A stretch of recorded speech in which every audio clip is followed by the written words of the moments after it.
राष्ट्रप्रवाह Vidarbha news में आप सभी का स्वागत है। मैं मनन व्यास और आज की देखते हैं ताजा खबर। पिछले कुछ वर्षों में राजनीतिक दल चुनावों से पहले नागरिकों के लिए विभिन्न योजनाओं की घोषणा करते रहे हैं, जिसमें बड़ी संख्या में मुफ्त लाभ वाली योजनाएं शामिल है। सुप्रीम कोर्ट ने बुधवार को इस प्रथा पर सवाल उठाया और कहा कि ऐसी योजनाएं लोगों को काम करने और देश के विकास में भाग लेने से हतोत्साहित कर रही है। Justice B R. गवई ने कहा, दुर्भाग्य से लोग इन मुफ्त योजनाओं के कारण काम करने को तैयार नहीं है। उन्हें मुफ्त राशन मिल रहा है, उन्हें बिना कोई काम किए पैसे मिल रहे हैं। मासिक वित्तीय सहायता के ऐसे ही वादे लाडली बहन योजना के माध्यम से मध्य प्रदेश, हरियाणा और महाराष्ट्र जैसे राज्यों में भी किए गए थे, जिनमें उन राज्यों में भाजपा की चुनावी जीत की प्रमुख भूमिका निभाई। इसी दौरान जस्टिस बी.आर. गवई और जस्टिस ऑगस्टिन जॉर्ज मसीह की पीठ के समक्ष एक याचिका पर सुनवाई हो रही थी। Justice B R. गवई ने यह टिप्पणी उस वक्त की। याचिका में शहरी इलाकों में बेघर लोगों को आश्रय देने की मांग की गई है। इस समय सुप्रीम कोर्ट ने कहा, चुनाव की घोषणा होने पर लोग मुफ्त राशन के कारण काम करने के लिए तैयार नहीं होते हैं। उन्हें बिना कोई काम किए मुफ्त राशन मिल रहा है। क्षमा करें, लेकिन क्या आपको नहीं लगता कि हम इन लोगों को मुख्य धारा के समाज का हिस्सा न बनाकर परजीवियों का एक वर्ग तैयार कर रहे हैं? मेलघाट के धारनी और चिखलदरा तहसील के 22 गांव अभी भी बिजली आपूर्ति नहीं होने के कारण अंधेरे में हैं। इसका खामियाजा आदिवासियों को भुगतना पड़ रहा है। पूर्व सांसद नवनीत राणा ने मुख्यमंत्री देवेंद्र फडणवीस से मांग की है कि इन गांवों में बिजली पहुंचाने के लिए 56 करोड़ रुपए का फंड मंजूर किया जाए। दिलचस्प बात यह है कि नवनीत राणा ने अपने बयान में याद दिलाया कि जब फडणवीस अमरावती जिले के संरक्षक मंत्री थे, तब उन्होंने तत्कालीन सांसद के रूप में जिला नियोजन समिति की बैठक में इस मुद्दे पर ध्यान आकर्षित किया था। तत्कालीन सांसद नवनीत राणा ने जिला नियोजन समिति की बैठक में मेलघाट क्षेत्र के धारनी और चिखलदरा तहसील के 22 गांवों में बिजली पहुंचाने के लिए 56 करोड़ रुपए, अमरावती जिले में नए ट्रांसफार्मर लगाने के लिए 64 करोड़ रुपए की मांग की थी। इस मुलाकात का फिर से जिक्र करते हुए नवनीत राणा ने मुख्यमंत्री को ज्ञापन भेजा है। मेलघाट के कई गांव बिजली आपूर्ति के अभाव में अभी भी अंधेरे में रह रहे हैं। कई गांवों में पहुंचाने के लिए रास्ते नहीं है। यहाँ के आदिवासी बिजली, पानी, स्वास्थ्य, शिक्षा की सुविधा से वंचित है। इस क्षेत्र में तैनात सरकारी कर्मचारी अपनी सेवा को काले पानी की सजा के रूप में देखते हैं। नतीजा यह है कि सेवा भावना के अभाव में वे लगातार मुख्यालय से गायब रहते हैं। वे तहसील या जिला स्तर से ही अपने कार्य को संचालित करते हैं। परिणाम स्वरूप आदिवासियों को सुविधाओं की जानकारी नहीं है। ग्रामीणों का कहना है कि कोई भी योजना उन तक नहीं पहुंचती है। चूंकि कई गांवों में अच्छी सड़कें नहीं है, इसलिए संचार के साधन न्यूनतम है। यह सच है कि आज भी मेलघाट के 100 से अधिक गांवों तक निगम की बस नहीं पहुंच रही है। परिणाम, विद्यालय के शिक्षक मुख्यालय पर नहीं रहते हैं। मांग यह है कि उन्हें मुख्यालय पर रहने के लिए बाध्य किया जाए। आश्रमशालाओं में पीने के पानी की व्यवस्था की जाए। आदिवासी बच्चों को खेलने के लिए सामग्री उपलब्ध कराई जाए। हालांकि कहा जाता है कि विकास कार्य मेलघाट के आदिवासी पाड़ा तक पहुंच गए हैं, लेकिन हकीकत में एसटी बस, सड़क, बिजली, स्वास्थ्य, शिक्षा जैसी जरूरी सुविधाएं नदारद है।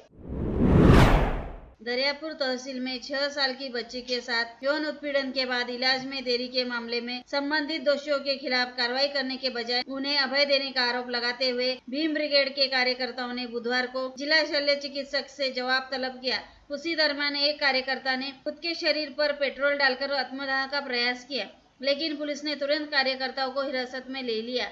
पिछले 18 जनवरी को दरियापुर तहसील में एक 6 साल की बच्ची के साथ एक नराधम ने बलात्कार किया था। पीड़ित बच्ची को इलाज के लिए जिला सामान्य अस्पताल भेजा गया, लेकिन भीम ब्रिगेड के पदाधिकारियों ने कहा कि अस्पताल के 2 अधीक्षकों ने पीड़िता को ठंड में 1.5 घंटे तक फर्श पर बैठाया। उसे बिस्तर और कमरा भी नहीं दिया गया। इसी बीच 20 जनवरी को भीम ब्रिगेड के संस्थापक अध्यक्ष राजेश वानखेड़े के नेतृत्व में जिला शल्य चिकित्सक दिलीप सोनले के कक्ष में धरना प्रदर्शन किया गया। इसके बाद एक कर्मचारी उसी दिन काम पर उपस्थित हुआ और दूसरे कर्मचारी को अस्पताल में भर्ती कराया गया, जबकि कार्यकाल ने एक पत्र जारी किया था जिसमें कहा था कि संबंधित अधीक्षक को निलंबित कर दिया गया है। भीम ब्रिगेड की यह भी आरोप लगाया कि इस मामले में जातीय भेदभाव हुआ है। संगठन ने आत्मदाह की भी चेतावनी दी थी। इसी बीच भीम ब्रिगेड के कार्यकर्ता राजेश वानखेड़े के नेतृत्व में जिला शल्य चिकित्सक कार्यालय पहुंचे। राजेश वानखेड़े दिलीप सोंडले से चर्चा कर रहे थे, तभी अचानक एक कार्यकर्ता ने अपने ऊपर पेट्रोल डाल लिया। इसके तुरंत बाद अन्य कार्यकर्ता और पुलिस ने उसे पकड़ लिया। इस घटनाक्रम के कारण जिला सामान्य अस्पताल के क्षेत्र में कुछ देर के लिए अफरा तफरी मच गई थी।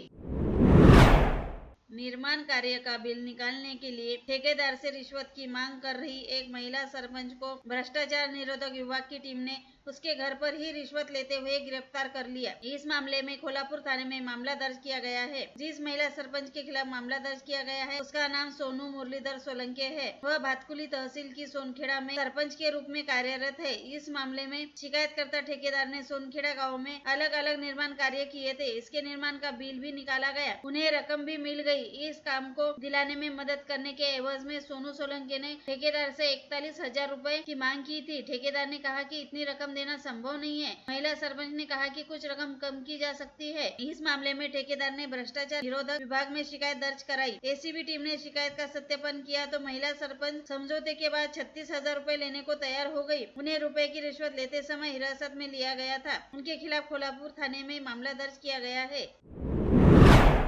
अंजनगांव सुरजी में बांग्लादेशियों को फर्जी दस्तावेजों के आधार पर नागरिकों को जन्म प्रमाण पत्र बांटे जाने का भाजपा नेता किरीट सोमैया द्वारा आरोप लगाने के बाद इसकी चर्चा राज्य में चल रही है।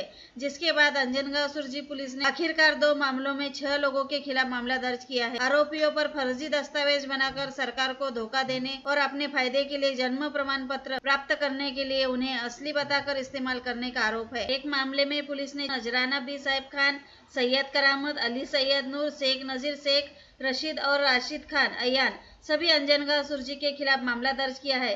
दूसरे मामले में अब्दुल सलीम, अब्दुल सत्तार और किशन नेमाड़े दोनों के खिलाफ मामला दर्ज किया गया। अभी तक आरोपियों की गिरफ्तारी नहीं हुई है। पुलिस ने अब मामले की जांच शुरू कर दी है। लोकसभा चुनाव के दौरान बड़ी संख्या में बांग्लादेशी रोहिंग्या महाराष्ट्र में घुस आए थे। इन रोहिंग्या मुसलमानों को महाराष्ट्र से जन्म प्रमाण पत्र मिला है। किरीट सोमैया ने आरोप लगाया था कि मालेगांव, भिवंडी, अमरावती, अकोला जिलों में ये मामले बहुत बड़ी संख्या में हैं। दिलचस्प बात यह है कि जब किरीट सोमैया खुद 13 जनवरी को अंजनगांव सुरजी आए थे तो उन्होंने बांग्लादेशी रोहिंग्याओं को अवैध जन्म प्रमाण पत्र जारी करने के संबंध में तहसीलदार से पूछताछ की थी। इस बीच पिछली गुरुवार को किरीट सोमैया फिर से अंजनगांव सुरजी पहुंचे और अंजनगांव सुरजी पुलिस स्टेशन में सबूत पेश किए।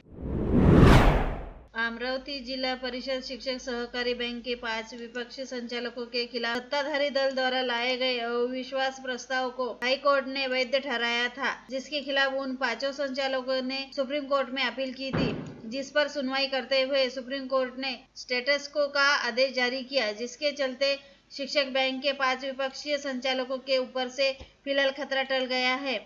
वही सुप्रीम कोर्ट के इस फैसले को शिक्षक बैंक के सत्ताधारी दल हेतु झटका माना जा रहा है। विशेष उल्लेखनीय यह है कि जिला परिषद शिक्षक सहकारी बैंक की तरह जिला मध्यवर्ती सहकारी बैंक में भी सत्ता पक्ष व विपक्ष के बीच अविश्वास प्रस्ताव को लेकर राजनीतिक जबरदस्त ढंग से गरमाई हुई है। जहां 2 दिन पूर्व सुप्रीम कोर्ट ने जिला मध्यवर्ती सहकारी बैंक के सत्ताधारी दल से वास्ता रखने वाले 5 संचालकों को राहत देते हुए विपक्षी संचालकों को झटका दिया था, वही अब शिक्षक सहकारी बैंक के सत्ताधारी दल को झटका देते हुए विपक्षी संचालकों को राहत दी है।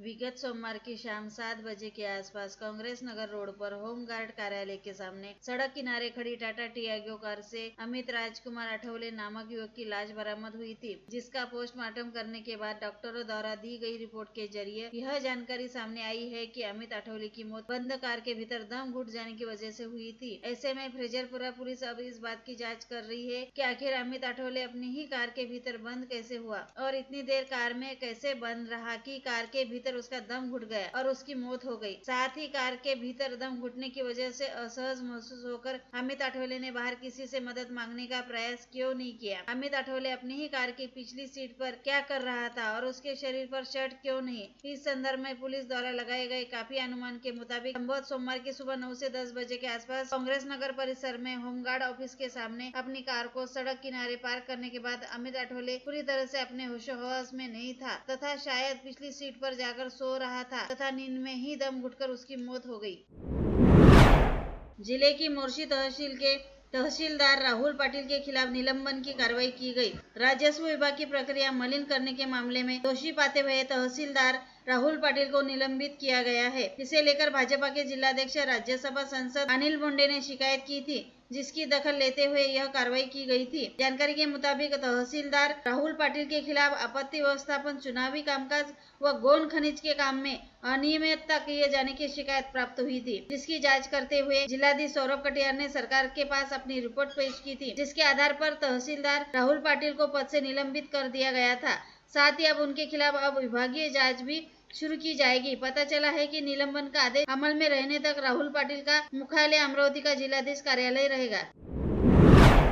महाराष्ट्र के उप मुख्यमंत्री एकनाथ शिंदे को दिल्ली में आयोजित 98वें अखिल भारतीय मराठी साहित्य सम्मेलन में शरद पवार द्वारा महादजी शिंदे राष्ट्र गौरव पुरस्कार से सम्मानित किया गया। इस पुरस्कार को देने के बाद शरद पवार ने एकनाथ शिंदे की तारीफ भी की। साथ ही एकनाथ शिंदे ने शरद पवार की गुगली का भी जिक्र किया और कहा कि उन्होंने मुझे कभी गुगली नहीं दी। दिल्ली में हुए इस अवार्ड समारोह का असर अब महाराष्ट्र की राजनीति पर पड़ा है। इस पर शिवसेना ठाकरे पार्टी के प्रवक्ता संजय राउत ने नाराजगी जताई और कहा कि शरद पवार को एकनाथ शिंदे को पुरस्कार नहीं देना चाहिए था। संजय राउत ने कहा, जिन लोगों ने महाराष्ट्र का नुकसान किया, जिन्हें हम महाराष्ट्र का दुश्मन मानते हैं, उन्हें सम्मान देना महाराष्ट्र की अस्मिता और स्वाभिमान पर आघात है। ये हमारी भावना है। हो सकता है कि पवार की भावना अलग हो। संजय राउत ने यह भी कहा, आप उन लोगों का सम्मान करते हैं जिन्होंने शिवसेना को तोड़ा, इससे हमें दुख हुआ। दिल्ली में राजनीति अलग हो सकती है, लेकिन इसमें हमें दुख हुआ। राजनीति में कुछ चीजों से बचना चाहिए। आपके और अजित पवार के बीच झगड़े हो सकते हैं, लेकिन इस बात को ध्यान में रखते हुए हम अगला कदम उठाते हैं। इस संबंध में एनसीपी विधायक रोहित पवार ने एक्स पर पोस्ट कर अपना पक्ष रखा है। उन्होंने कहा, संजय राउत साहब जैसे महान राजनीतिक नेता ने दिल्ली में कार्यक्रम से जो प्रतिक्रिया दी वह आश्चर्यजनक है। महाराष्ट्र को यशवंतराव चव्हाण साहब की सभ्य राजनीति की परंपरा मिली है और बाला साहब ठाकरे और आदरणीय पवार साहब जैसे वरिष्ठ नेताओं ने इस परंपरा को आगे बढ़ाया है। सामाजिक और सांस्कृतिक कार्यक्रमों में कभी भी राजनीतिक मतभेदों से बाधा नहीं आई है और हमेशा महाराष्ट्र के सामाजिक और सांस्कृतिक संघ को मजबूत करने पर जोर दिया गया है। जिसके बाद इस विषय पर आने वाले दिनों में उभाटा का अगला कदम क्या होगा, इस पर सभी की नजर है।